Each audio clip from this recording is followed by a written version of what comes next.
Andy Reid always tells Travis, you lose your glutes, you lose your game. As a 7-time Mr. Olympian and the most iconic weightlifting, but bodybuilding individual of all time, what is the key to building up your body in your mind? Like, I know that it's more complex, but what are a few things that our listeners could take away? And like, if they wanted to become more happy with their physique, get pumped up, what are the few keys that you give them? The most important thing, and I was very fortunate that I started in a weightlifting club. So we were not allowed to do bodybuilding exercises until we have proven that we have done our training for weightlifting, for Olympic lifting. So we did the two-arm press at that time. Now they don't do that anymore. Then it was the two-arm clean and jerk, and the two-arm snatch. So those are the three disciplines that we had to kind of practice. And then on top of that, I practiced also powerlifting. The bench press. There was like actually 4 disciplines. There was the bench press, then there was the squat and the deadlift, and also the cheating curl. So cheating curl, yes. That means you're swinging it. You're swinging. So it was understood you swing, but you had to get it up there. You know? So there was like, so those were the 4 kind of disciplines. So we had to practice that also.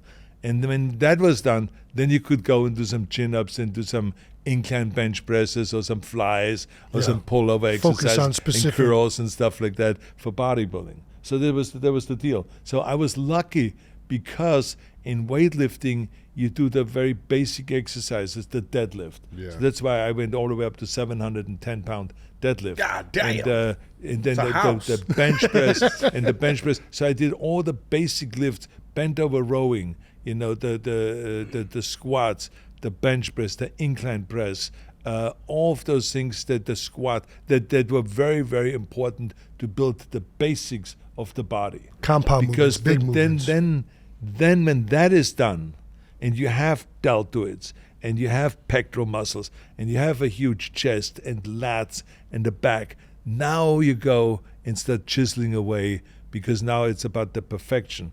Do you have enough upper lats, lower lats, and rear deltoids, side deltoids, front deltoids? Is there a split between the pectoral muscle and the front deltoid? Is there a split between the trapezius and You're the going through the entire anatomy of the body right now. No, but I mean, it's you have to know all of that. Yeah. That is the most important thing, because there's an exercise for each part of your body. And so when you know, how do I go and create a little bit more of that rear deltoid? How do I create a little bit more of the serratus that separates the latissimus from the pectoral muscle? How do I create a little bit more of those intercostals that separates the abdominals and the side to the obliques? And all of those kind of things. When you know those exercises and know those machines, that's what makes you then sculpt the perfect body. Or as perfect as we ever can get. You know, no one ever got perfection, but I mean, as perfect as you can get. But so that's what it is about. It's knowing that, studying it, and then also knowing the nutritional part, because you got to realize that the body needs protein, it needs carbohydrates, it needs fats, but what is the balance? So that is also very important, that you figure out not what is the rule out there.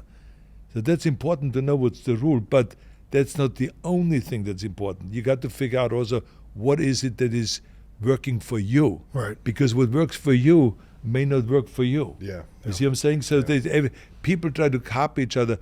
That's all good. Of course, I copied my curl because someone else did the curl and all this. But then I had to figure out, what kind of a curl do I need to do to get that peak on a bicep? What did I need to do for my calves, for my outer calves? So everyone is different, and everyone has to therefore train a little differently. Yeah. Jason does a lot of, what is it? You're vegan. Jason's real vegan. I always was out on vegan. I never thought. I did it 1 week, couldn't do it. I needed way more protein other than beans. Have you ever gone vegan?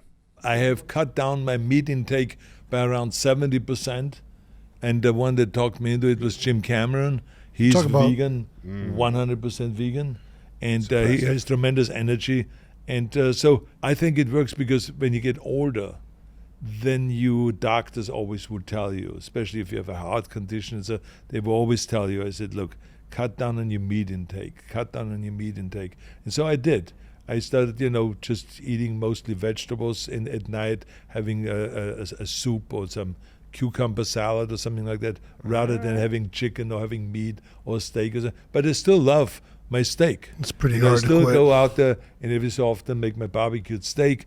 I still, when I go to Austria, eat my Wiener Schnitzel. Ooh, oh man, yes. the breaded Wiener Schnitzel. Schnitzel? Are you kidding me? The breaded Wiener veal, the breaded veal. Yeah, it's fantastic. I I've only love had that. the chicken schnitzel out there in Germany. I went to Frankfurt this year. That's for a also game. good. Chicken It's a good schnitzel is one, also yeah. it's very, very good. Smacking. Yeah. I'm in the process right now. I'm retired. I've played my whole career at 295. I'm trying to get down to 250, 260. My goal is 2 pounds every week, lose it. Because I want to lose it, but maintain my muscle mass. Yeah. And I'm trying to monitor my protein, my carbs, my fats, and make sure that I'm hitting at least 1 pound per body weight. Is You're that showing off right now. Are these? Well, I'm asking. Is this like Showing off. the model? Because I'm Well, trying to. the most important thing is Mm-hmm. that you slowly kind of decrease the body fat Yes. and increase the body muscles. Right. So you just switch. It doesn't just have to do with the weight. Yeah. Yes, of course you want to reduce weight because it's much healthier and you're much more agile and much faster. You can do more and all that kind of stuff. You're much more energetic. But you want to slowly decrease the fat and increase a muscle mass. Yes. That is the key thing. And so with the exercising and with the machines and the weights and all of that stuff, you should be able to do that very easily. All right. And I know that you have lifted some serious weights. Oh, yeah. And your best squat is what? It's like 700.